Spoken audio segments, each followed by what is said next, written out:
Uh, Tuesday afternoon. Austin, St. David's Pediatric Wing, 3rd floor. The hallway had a particular smell, antiseptic, and the faint sweetness of the children's unit. The grape-flavored medication smell that Zoe had stopped noticing years ago, except on days when she was very tired or very still. She was very still. She was leaning against the wall between room 14 and the supply closet. Her coffee cup cold in her hand, her blue scrub jacket open at the collar because she'd forgotten to zip it this morning and hadn't thought about it since. 15 minutes between patients. She had eaten half a granola bar over the medication cart at 11 and hadn't eaten since. Her phone buzzed against her palm. She looked down. Ryan. She looked at the name on the screen for 10 seconds, then 15. Then the vibration went to voicemail and the screen went dark, and she was looking at her own reflection. Smudged, tired, the kind of face that comes after the 12th hour of a shift. She waited for the guilt to arrive. It always arrived. In the past 4 years, it had always arrived within seconds of not picking up. A tightness behind the sternum, a low background apology running underneath every thought. I should call back immediately. He's going to notice. I don't want him to think. She waited. Something moved through her, but it wasn't guilt. She couldn't name it. She stood in the hallway with the cold coffee and the dark screen and the feeling she couldn't name. And she thought, what is this? She thought, I don't know if this is guilt or relief. She thought, I don't know when I stopped being able to tell the difference. Room 14's monitor beeped. She straightened, tucked the phone in her pocket, zipped the jacket, walked through the door. She had 8 more hours. She had learned in this hallway how to keep moving. Her name was Zoe Mitchell, 32 years old, pediatric nurse, 4 years at St. David's, the one the attending physicians requested by name on the high acuity cases because she had the particular quality of steadiness that children in pain responded to. The voice that didn't spike, the hands that didn't hesitate, the ability to hold a child's fear without amplifying it. She was, in her professional life, the person who knew what to do. She had grown up the youngest of 3. Her brother Marcus, 8 years older, her sister Carol, 26 years older. Carol was closer to their mother's generation than hers. The kind of gap that makes someone less like a sibling and more like a second safe adult. Carol had been at Zoe's kindergarten graduation. She had been at her nursing school pinning ceremony. She had been at the wedding shower 3 years ago that had not, as it turned out, led to a wedding. Ryan and Zoe weren't married. They had talked about it. They had been talking about it for 2 years. There was always something that made it not quite the right time. Zoe had explained this to Carol on the phone twice, and both times Carol had listened without saying the things Zoe could feel her not saying. She had met Ryan at a mutual friend's birthday party 4 years ago.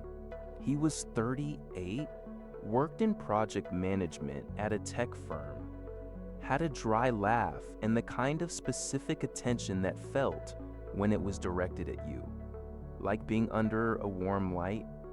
He had walked across the room when she arrived, just walked across the room with 2 drinks, handed her one, and said, You look like someone who's been taking care of people all week and could use someone to take care of you for 5 minutes. She had laughed. She had thought, how does a stranger know that? She would think about that moment a lot later. How it felt like being understood. How understanding had been the exact thing she hadn't known she was starving for. First year was the year she kept returning to, not because it had been perfect. Nothing is perfect, but because it had been real. or it had felt real. He called when he said he'd call. He knew that she worked nights and had left food in her fridge when she'd come home from a double shift and opened the refrigerator to find soup and a note that said, "You forgot to eat again." He came to her hospital department's holiday party and spent 20 minutes with her colleague's anxious 7-year-old, who had come along and didn't want to be there, and by the end of it, the kid was showing him how to draw sharks. She had watched that from across the room and felt something she didn't have a word for. The word she understood later was projection. Not in a clinical sense. Not yet. Just, she had seen a person be kind to a nervous child and written a whole interior story about what kind of man that made him. She had not been wrong about the kindness. Exactly. She had been wrong about what it meant. The shift happened so slowly that she had not been able to see it happening while it was happening. It was not a single thing. That was the part she kept circling back to years later. There was no moment she could point to and say, "Here, this is where it changed." There was no explosion, no dramatic turn, no scene from a movie where the mask drops all at once and you can see clearly. There was a gradual erosion, the way water works on stone. The first thing she noticed, and then explained away, was the commentary. "You're so sensitive," said gently. Always gently. Said with care, even with the specific patience of a man managing something fragile. I just worry about you, that's all. You take everything so personally. She had thought, he's right. She was sensitive. She had always been sensitive. That was why she was good at her job and hard to be in a relationship with. He was patient with it. He was telling her because he cared. She had said sorry. She had gotten better. 2 months later, he had found something new to be patient about. The hot and cold was worse. Not temper. Ryan didn't have temper. Not in any obvious way. What he had was warmth and its withdrawal. 3 days of being attentive, affectionate, present in the specific way that made her feel like the most important person in the room.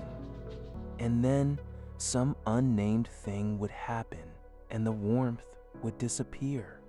Not dramatically, just absent. He would be there, but not there.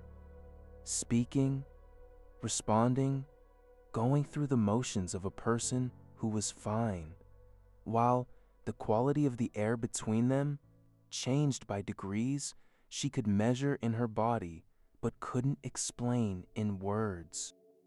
She would review her own behavior. What had she done? What had she forgotten? Had she been too tired, too distracted, too much or not enough of whatever she was supposed to be this week? She always found something she could correct. The warmth would return, intense, warm, so warm that the 3 days of cold seemed, by contrast, like a misremembering. She would think I was overreacting. She had thought that many, many times. On a Wednesday in November, 2 years in, living together, the apartment a block from the park, she had come home late from a double shift. The neighbor's dog had been barking. She had been half asleep and she had left the porch light on, which she always did because she didn't like coming home to a dark house. Ryan was at the kitchen table when she came in. Long day. Yeah, rough one. Lost a patient. A little girl, 5 years old, she... I've been dealing with this client situation all day. The project lead basically threw me under the bus in front of the entire team. In an email chain. 17 people. She had stopped in the hallway with her jacket half off. He kept talking, She listened. She made him tea. She sat across from him and asked questions about the email chain, and the project lead, and the 17 people. And by the end, she had heard a great deal about the situation at Ryan's work and had not finished the sentence about the 5-year-old girl. She hadn't noticed that at the time. She just thought he needed to talk. That's what partners do. She noticed it now. Leaning against the wall in the hospital hallway at 3:15, with her cold coffee and her dark phone. She thought, how many times had that happened? The memory that was hardest to hold was the birthday dinner, her 31st. He had made a reservation at the Italian place she'd mentioned twice in passing, months apart. She hadn't known he'd remembered.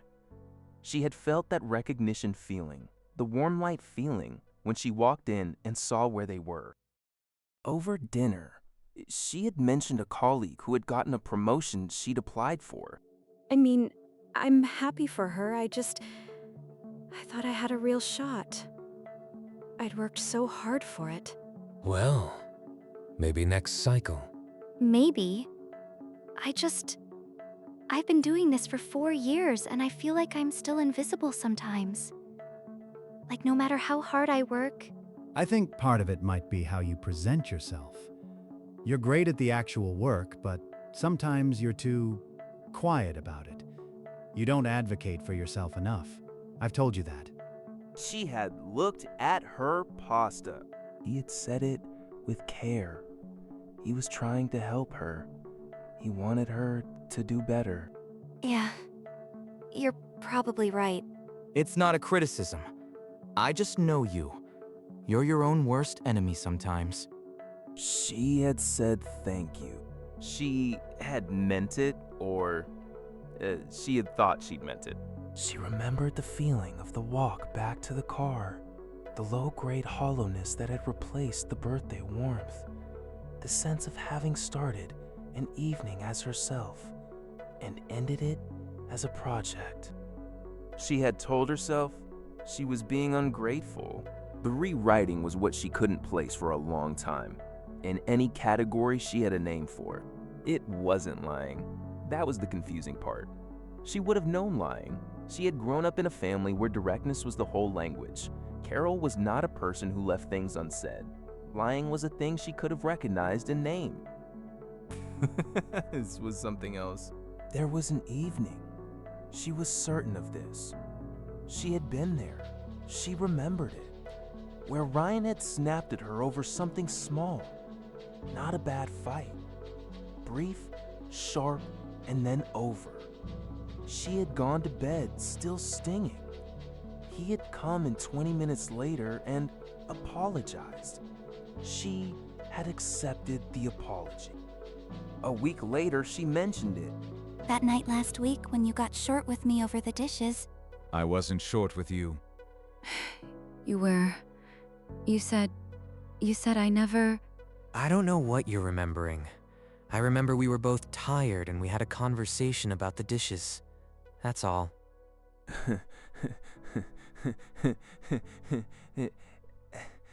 She had stopped. She had replayed it. She was certain. She had been there. Okay. Maybe I'm misremembering. You do that sometimes. You get something in your head and it builds into something it wasn't. He had said it without cruelty, almost with affection.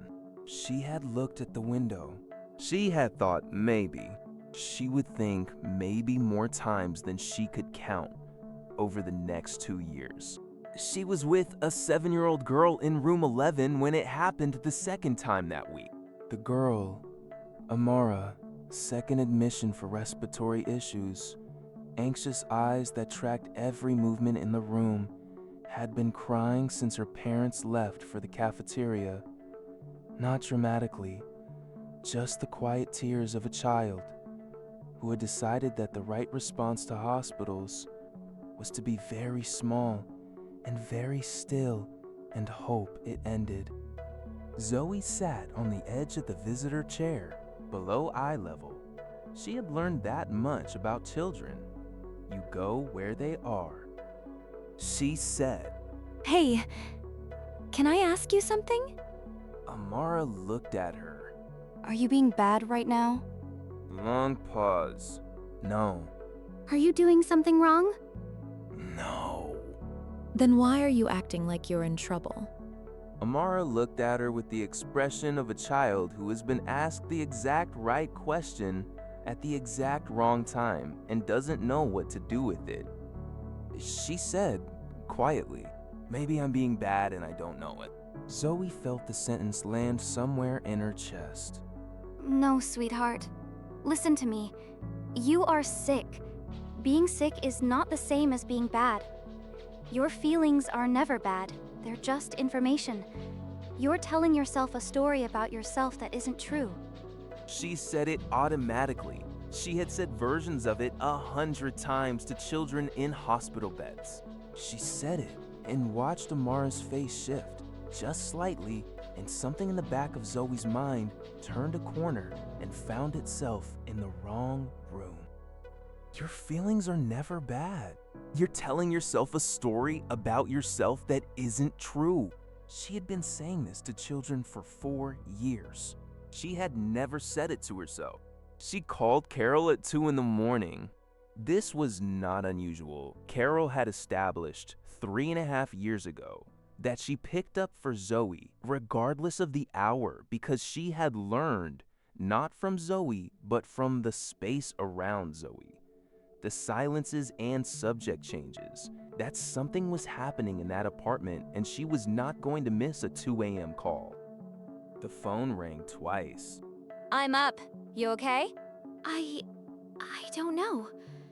I think so. She heard Carol adjust. Heard the bedside lamp click on. Tell me. She told her about the shift, about Amara, about the sentence she had said, your feelings are never bad, and the way it had turned back on her in the supply closet where she'd stood for 3 minutes before she could go back to work. And I keep thinking, I keep telling these kids that their feelings are information, that the story they're telling themselves isn't true. And I come home and Ryan tells me I'm remembering wrong, or that I'm too sensitive, or that I'm... She stopped. I don't know. I'm probably just tired. What are you remembering wrong? What? You said he tells you you're remembering wrong. What did you remember that he said was wrong? She told her the night of the argument, the apology she had accepted, the conversation a week later where it hadn't happened the way she knew it had happened. Carol was quiet. I mean, I know I get things in my head sometimes. And I was tired that night, so maybe... Zoe, Yeah. did that argument happen? Pause. Yes, You're sure? I am completely sure. I remember exactly how it felt when he snapped at me. I remember going to bed still stinging. I remember him coming in and saying sorry and that he was tired. I remember I said it was fine. And then a week later, he told you it hadn't happened the way you remembered. He said he wasn't. He said he hadn't been short with me. He said we just had a conversation. Long pause. Tell me another one. Another what? Another time that happened. Silence. Then Zoe began talking. She talked for a long time. Carol listened without interrupting, except for one question that kept returning at intervals. And you were sure? Yes. And you believed him over yourself. The question sat in the 2 a.m. quiet. He's very calm about it. He says it so calmly, like it's so obvious that I'm wrong that he can't even be bothered to be upset about it. And I start to think, if he's this calm, maybe he's right. Maybe I am imagining the version where it was worse. How long has this been happening? Zoe thought about it. I'm not sure. Slowly. It's been slowly. What did you just say? I said slowly. It started slowly. I'm not sure when. Think about who you were when you met him. Can you do that for a second? Pause. Yeah. What was she like? I had opinions. I would have said something.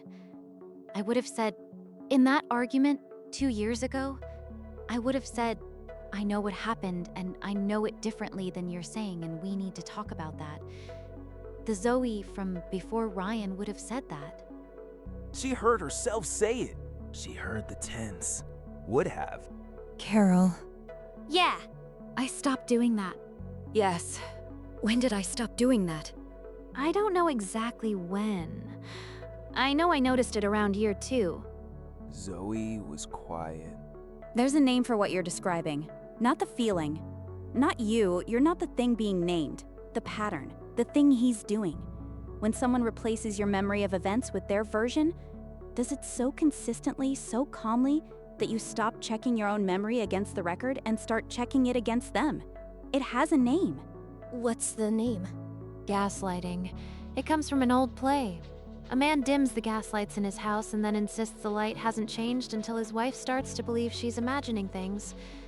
That's what it does to your mind. It doesn't do it loudly. It does it in a particular tone of calm. Silence. That sounds like a very big word for what might just be 2 people misremembering things differently. How many times has he misremembered in your direction? Pause. What do you mean? How many times has he said, I think it actually happened worse for you than you're remembering? A longer pause. Never. No, it only goes one way. He misremembers in the direction of less. Less than what you experienced. Less than what you felt. Less severe than what you described. Zoe stood in her kitchen at 2:17 in the morning, with her phone pressed to her cheek and the refrigerator humming the way it always hummed, and something rearranging itself behind her sternum. There's a psychologist, Carl Jung. He wrote about what happens when a person starts to lose themselves in a relationship. Not all at once. Gradually. He called it the false persona, the version of yourself you build to function in a particular environment, to keep the peace, to stop the cold front from coming in. The real you is still in there. It just gets quieter as the persona gets louder. That's what I've been watching for about 2 years, Zoe. The real you getting quieter. I don't feel quiet. I feel like I talk all the time. I explain everything. I apologize for everything. I am constantly... That's not loud. That's performing. There's a difference. The refrigerator hummed. Outside, a car passed on the street. He told me who I was. She said it quietly, not as an accusation. Almost like she was thinking out loud. What? That was one of the things that felt like love at first. He seemed to know me better than I knew myself. He was so sure. He knew what kind of person I was, what my flaws were, what I needed to work on. And I thought, that's what being known feels like. That's intimacy. Someone who sees you clearly. And now? Long pause. Now I'm not sure the person he described is me. Who is she? She's someone who's too sensitive. Who has anxiety issues. Who is difficult to love. Who takes things personally. Who misremembers. Who overreacts. Who is always one improvement away from being good enough. Silence. Zoe. Yeah. Do you recognize her? I'm supposed to. Do you? Another pause. No, I don't think I do. Carol breathed. Then maybe she was never you. Maybe she was the version he needed you to be. The 2 a.m. silence held them both. I'm not telling you what to do. I'm not even telling you what any of this means for the relationship. I'm just telling you what I've been watching. And I'm telling you, the you before him was not too sensitive. She was precise. She was the person who called me at 3 in the morning before a nursing exam and didn't apologize once for waking me up because she knew I wanted to hear from her. That person didn't need to ask permission to have feelings. Zoe sat down on the kitchen floor. She wasn't sure when she had sat down. I feel like I've lost something. I know. But I love him. Or I think I do. Or I loved who I thought he was. Those can all be true at the same time. You can love someone and be diminishing inside the relationship. The love doesn't cancel the diminishing. What do I do? Not tonight. Tonight you know something you didn't know this morning. That's enough for now. Just hold that. They stayed on the phone for another few minutes, not saying much. Just the quiet of 2 women on opposite ends of the same family, in the dark, with the particular intimacy of a 2 a.m. call that has changed something. Before they hung up, Carol said one more thing. Do something for me. What? Tomorrow. At work. Think about who you are there, how you speak, what you know, what you trust about yourself in that hallway. That's you. That's the real you, not the one he described. Bring her home with you, even just for a minute. See what happens. Zoe said, "Okay." Carol said, "I love you." Zoe said it back directly, without the qualifier. The first time in a long time, she said it without a half second of waiting to mirror the words back. She meant it. She thought about Ryan on the drive to work the next morning. Not the recent Ryan, the first-year Ryan. She had been trying for about 6 months to figure out what had happened to him. To the man who had walked across a party with 2 drinks, who had taken 20 minutes with her colleague's anxious child, who had left soup in the refrigerator with a handwritten note. She had been trying to understand where that person had gone and who had replaced him. What she was beginning to understand, slowly, the way you understand a thing when your body knows it before your mind catches up, was that the first year Ryan had not gone anywhere. Because he had never entirely been there. What she had fallen in love with was a performance of a person who saw her, not the performance of a liar. Ryan was not in any simple sense lying. He was not a con artist running a script. He was something more complicated than that, and also more ordinary. A person with a profound inner emptiness who had, for a brief and extraordinary season, poured all his attention into her because her responsiveness, her gratitude, her growing dependence were the mirror he needed. And when the mirror became a person again, when she began to have opinions he hadn't pre-approved, needs he hadn't anticipated, a self that sometimes moved in directions he hadn't set, the warmth receded. Not because he had decided to punish her, because the mirror had shifted. She parked the car in the hospital garage and sat for a moment. She thought about the 5-year-old girl from 2 days ago. The 5-year-old girl she had sat with for 20 minutes, holding her hand through the procedure, and had not thought about once when she came home because Ryan was upset about the email chain.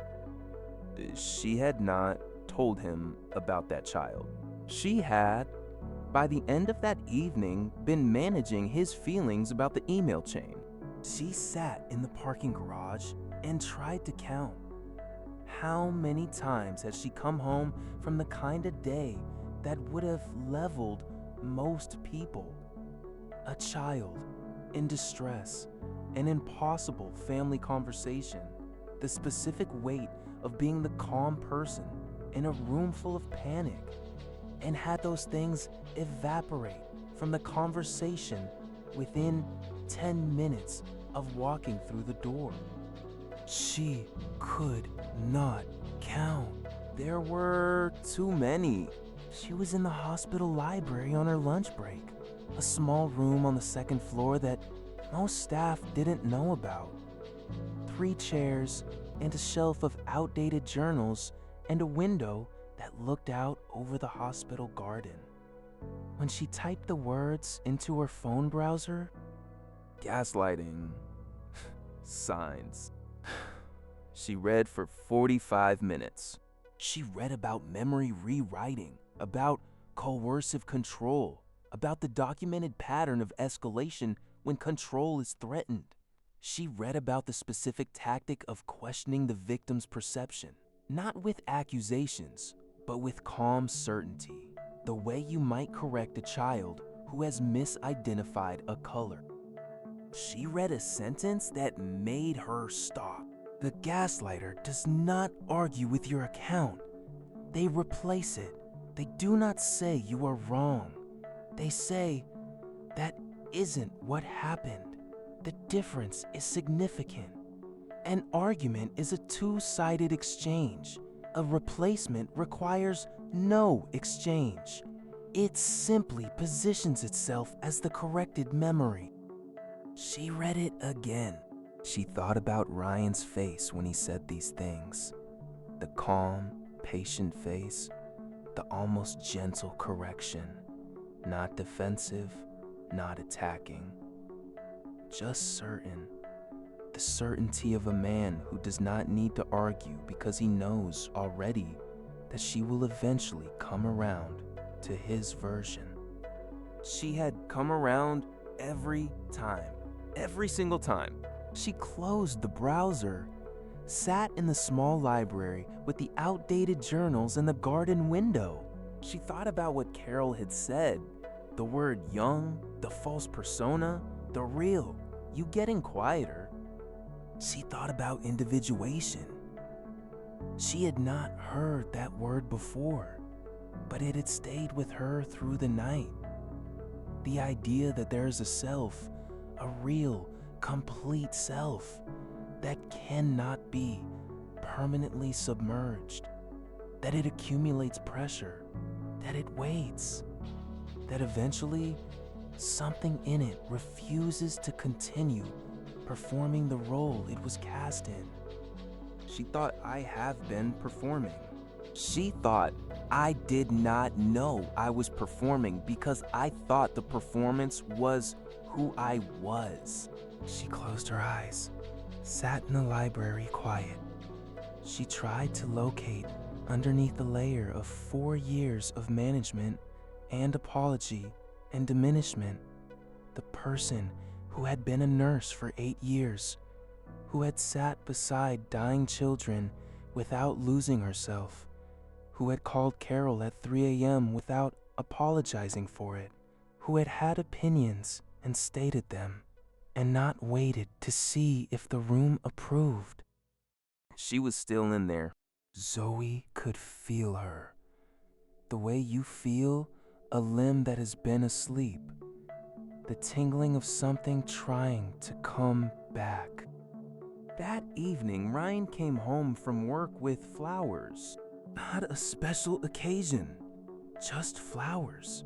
The kind he occasionally brought when she least expected them. Her favorite, the yellow sunflowers from the stand on Congress Avenue, bundled in brown paper. He came in and set them on the counter and said, I thought you might need these today. And he was warm, fully warm. The first year warm. The attention turned on her like a light, asking about her shift, asking about the patient she'd mentioned briefly the day before, making tea without being asked, sitting across from her at the counter and being completely present. She stood across from him and waited for the feeling, the specific feeling, the one she had been chasing for 4 years, the melting, the relief, the sense of coming back to the right place after being somewhere cold. She waited. The feeling did not come. What came instead was something she did not have a word for yet. A kind of clarity. Like the moment after a fever breaks. Like not comfort, exactly. Just a sudden sharpness of the air. A sense of seeing the room as it actually was, rather than through the heat. She looked at his face. She saw the attention. She saw the care. She saw beneath the care the mechanism. Not because she had decided to see it. Not because she was angry or building a case or looking for evidence. She had not decided to see anything. She had just stopped performing the not seeing. Ryan was saying something about the flowers, about the stand on Congress Avenue, about the guy who ran it who always knew what she'd want. Thank you. They're beautiful. She said it simply. She meant it in its way. The flowers were beautiful.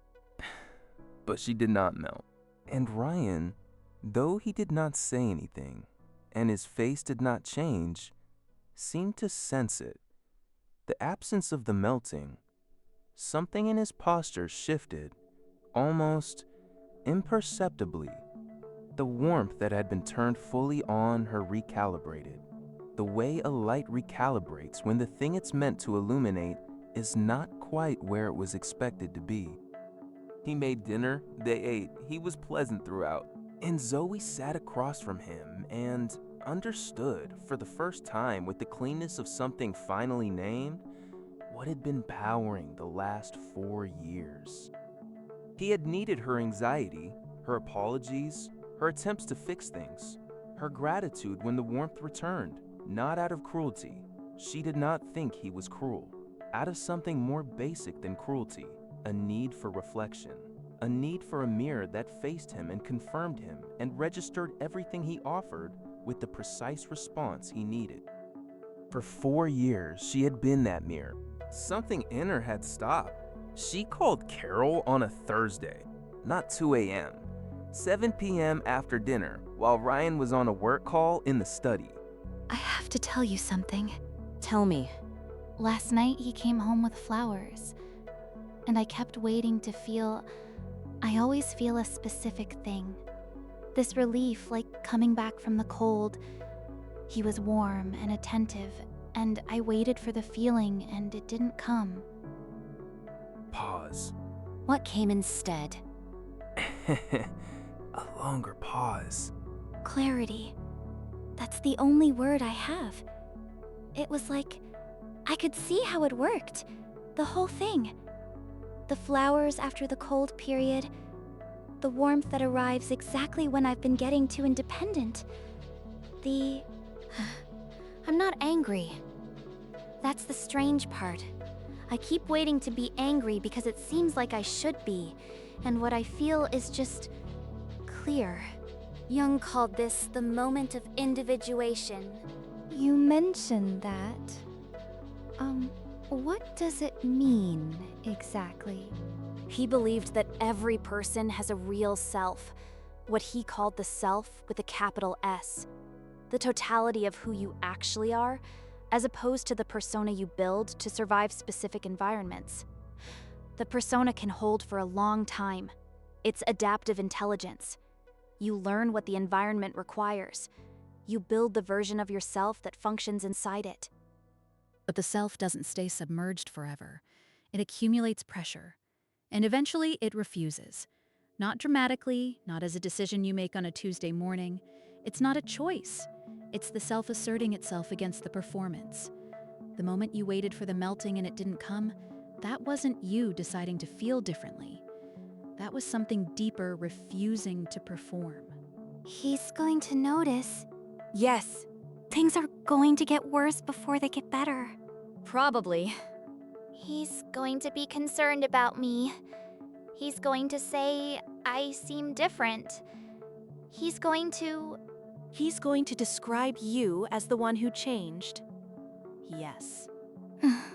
Is that what happened? You changed. He didn't. You're just no longer the version of you that was useful to him. How is going to look from where he's standing, like you changed. I don't know what to do. I know. I don't have a plan.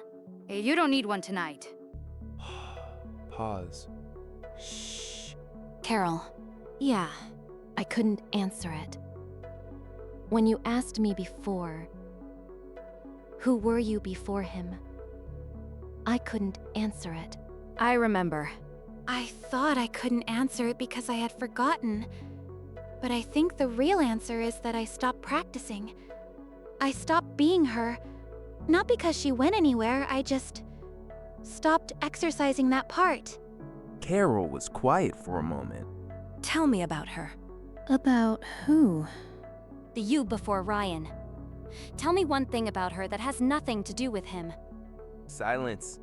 She went to Big Bend alone, the summer before nursing school. 5 days by herself.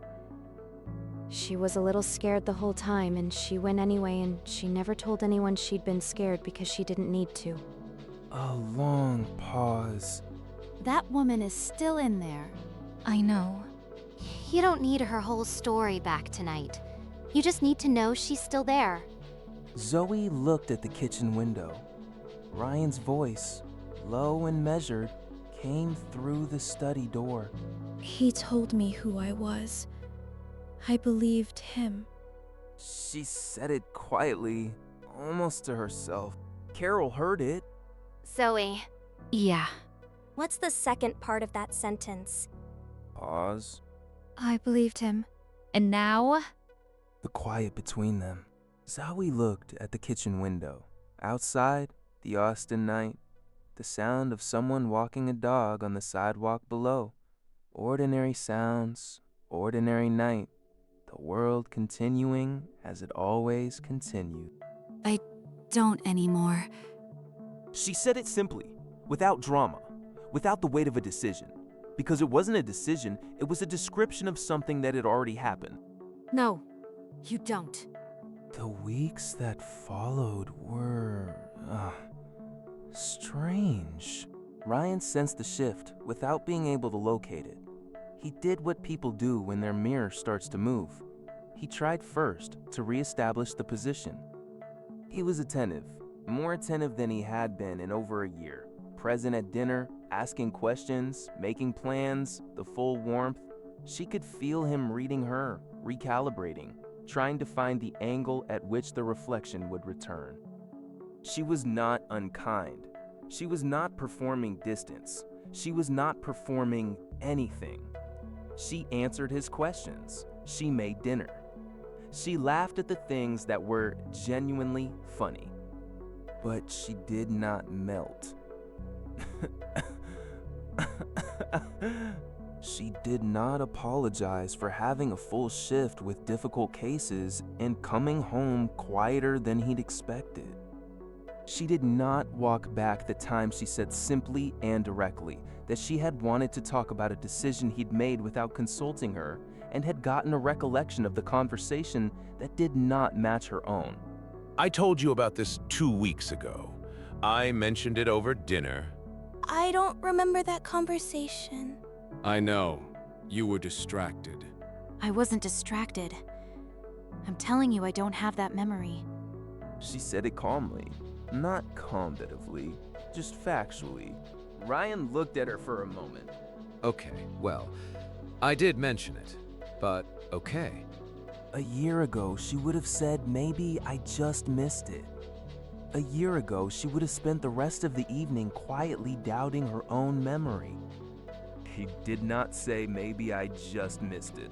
She said, Okay. Going forward, can we make sure we're both explicitly in agreement on things like this before they're decided? Silence. Ryan's face did something brief and complicated. Something that wasn't quite what she'd expected. Not anger, not frustration. Something more like the expression of a person who has pressed on a wall they were certain was solid and found it is not where they thought it was. Sure, that's fine. He changed the subject. She noticed that he had not disagreed. He had not insisted that he had told her. He had accepted the redirection without argument. She thought, he only insists when I doubt myself. When I don't doubt, there's nothing to insist against. She filed that away.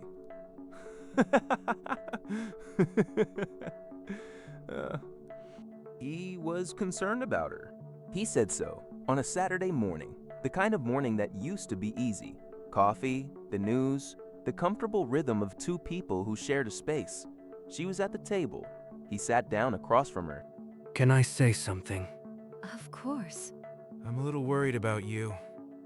You've seemed closed off lately.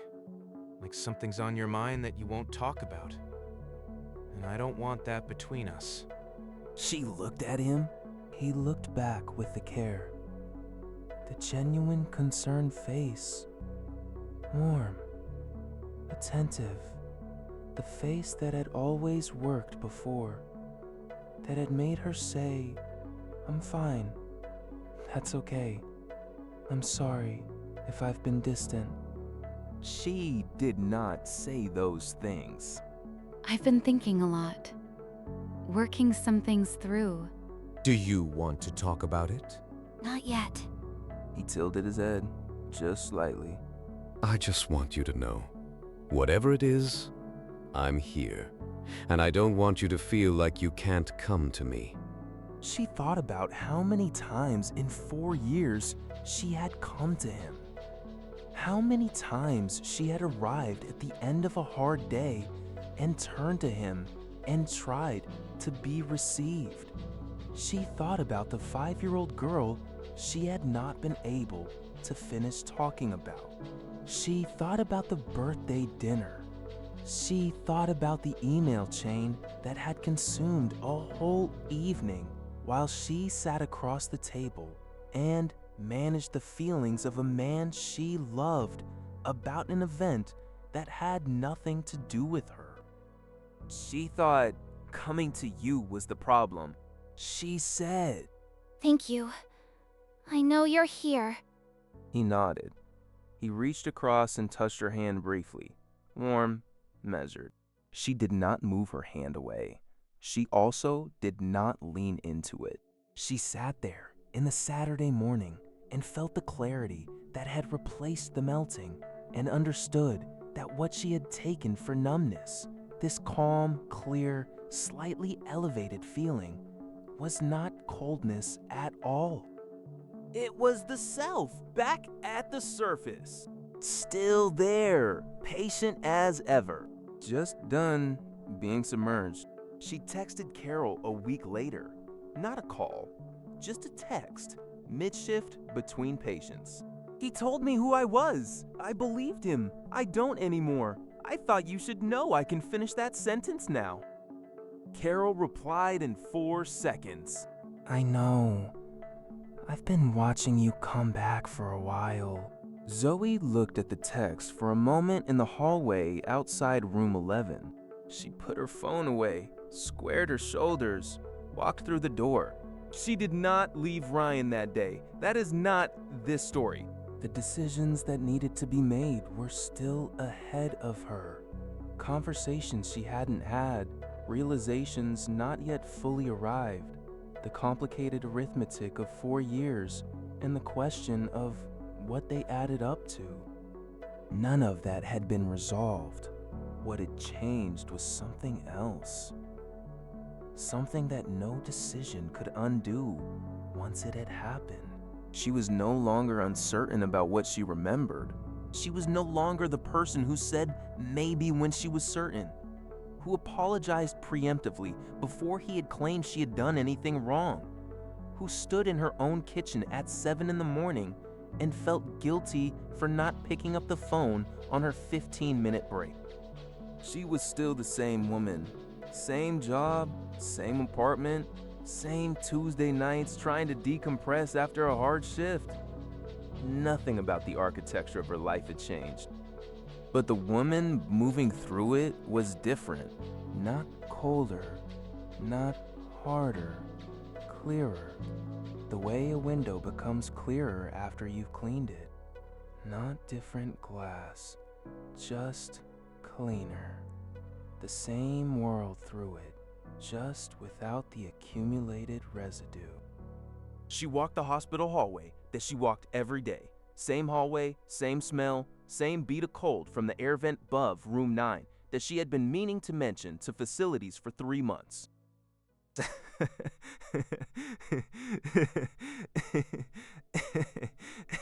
She walked it the same and walked it differently. And in room 11, Amara, back for a follow-up, improved, already bouncing a little in the bed, looked up when Zoe came in and said, "You came back." I'm always here on Tuesdays. "I know, but you came back." Zoe looked at her. I'll always come back. She said it with the voice she used for the children she meant it to reach. If you have listened to this and you know something about the feeling of waiting for the melting that doesn't come, if you have stood across from someone you love and waited for the relief of their attention and found, this time, something clearer in its place, then you know the feeling doesn't have a dramatic name. It doesn't come with certainty about what to do next. It doesn't arrive with a plan. What it arrives with is this: a sudden knowledge that the story you have been telling about yourself was not yours to begin with. Too sensitive, difficult to love, always one improvement away. You learn those words. Someone taught them to you by saying them with enough calm certainty that you stopped checking them against your own knowledge of yourself and started using them to explain yourself instead. That is not who you are. That is who someone needed you to believe you were. Jung called the process individuation, not a decision, not a morning you wake up and choose to be different, but a pressure that builds in the real self until the performance it has been running becomes impossible to sustain. The persona cracks not because you break it.